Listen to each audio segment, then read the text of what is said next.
Call.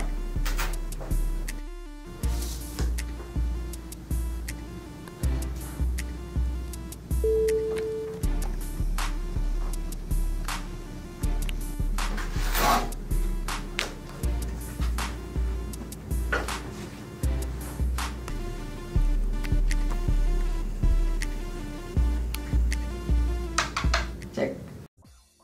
Minimum bet decided for the table is $5,000. In the first round, everybody gets good cards, except Launchpad. But he's a person who loves to take risks, and everybody calls for $5,000.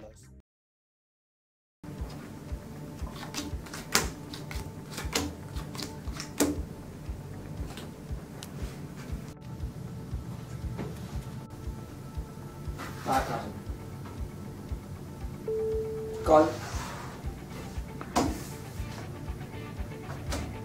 Call.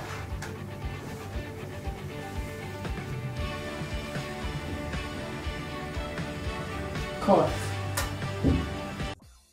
In the flop round, the card on the table were Ace of Club, a 9 of Club and a Queen of Diamond. As you can see in the combination, Courage got 2 pairs, which is the best on the table. His probability of getting a flush or a full house is 30%. The expected value for current situation is $6,000. Jerry has got a high card and he only needs 1 card to build a flush or to build a straight. His probability of winning in this round is 28%, with a current expected value of $5,600. Launchpad gets a pair of ace and is happy in getting so, though his probability of winning is 10% and his expected value is $2,000. Scrooge got 1 pair that was good for him. The probability of winning is 30%, and the expected value is $6,000. In this round, Courage has good cards, so he will take risk of betting again. Jerry, being perfect rationally, calculates the probability of winning and hence continues the game. Scrooge is only concerned with maximizing his money. Launchpad is a risk taker and hence he does not see the uncertainty and ignores all the risks.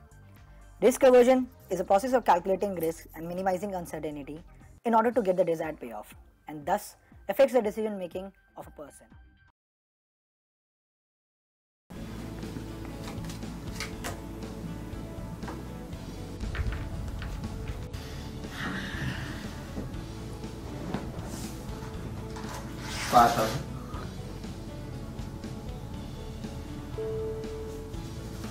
Raise 7,500.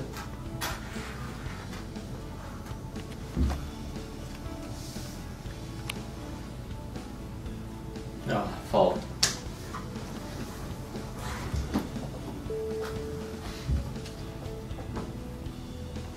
I raised to 10,000.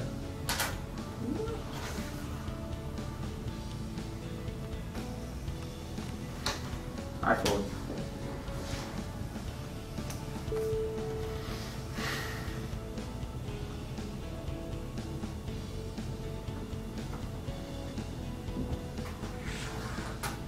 Raise 10,000.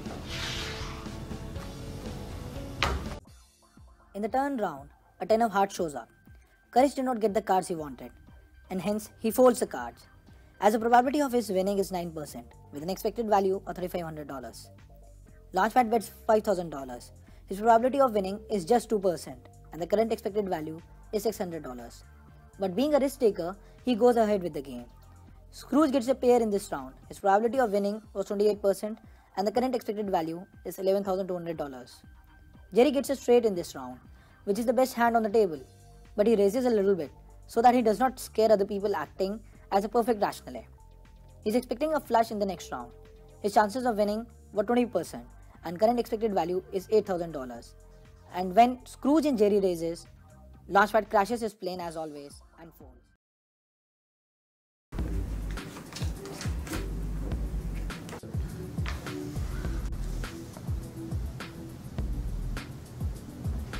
Call 10,000.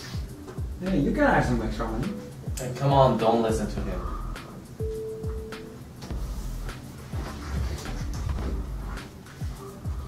You want to see my cards with 10,000? Impossible. I will just all in.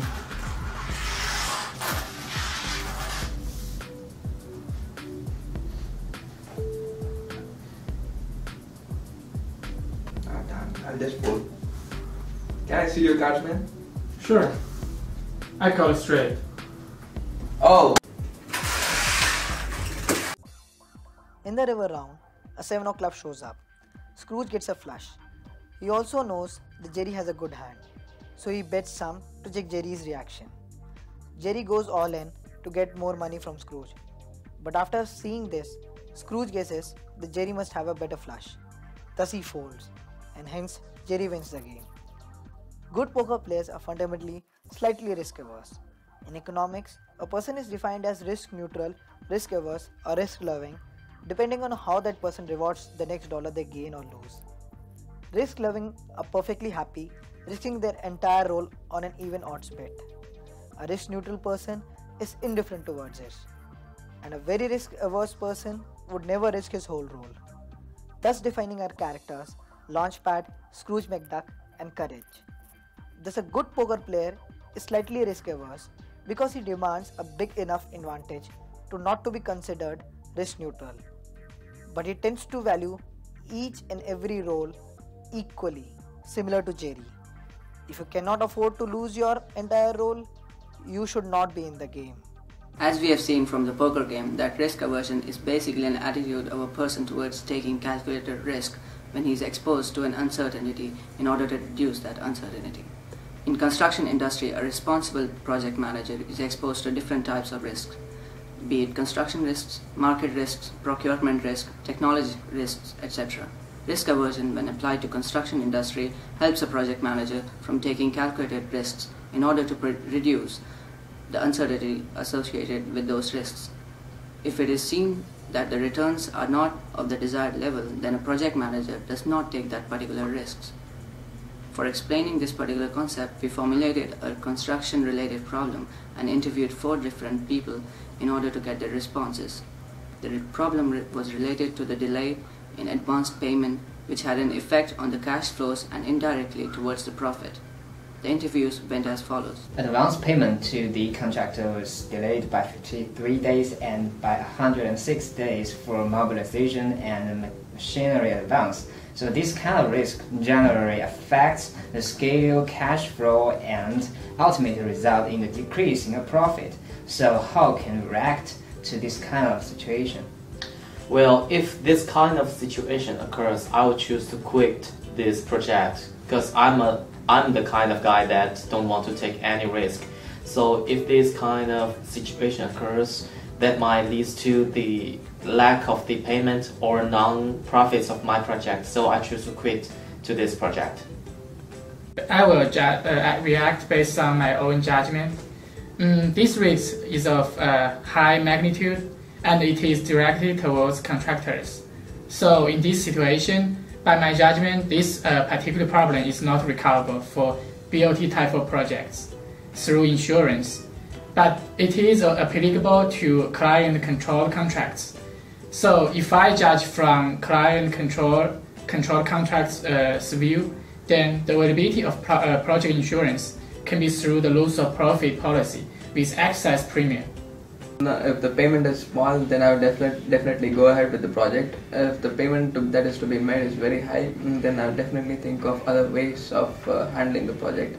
I would also try to shift the risk to the other parties depending on the situation and which all other parties are involved. And I would also try to ask the owner to waive off any liquidated damages that may arise due to the delay in completion of the project. See, I don't think this will reduce our profit because eventually they are going to pay us back. And I think as an efficient team, we will cover up our work in scheduled duration and we can minimize our damages pretty well. And I'm sure that we are going to make a lot of profit out of that. So I don't think this is a risk. So this is not a major issue. As you can see from the interviews, Courage simply puts the project in order to avoid the risk, as he is a risk-avoiding person. On the other hand, Launchpad is ready to go ahead with the project without calculating the risk, as he is a risk seeker. Scrooge, meanwhile, doesn't quit the project until and unless the risk is high, as he is only concerned with maximizing his profits. Whereas Jerry, being a perfect rational, takes calculated risks and minimizes uncertainty. If we relate our poker game to investment portfolio of a company, then risk aversion is a subjective tendency of investors to avoid unnecessary risk. It is subjective because different investors have different definitions of unnecessary. An investor seeking a large return is likely to see more risk as necessary, while one who only wants a small return would find such an investment strategy reckless.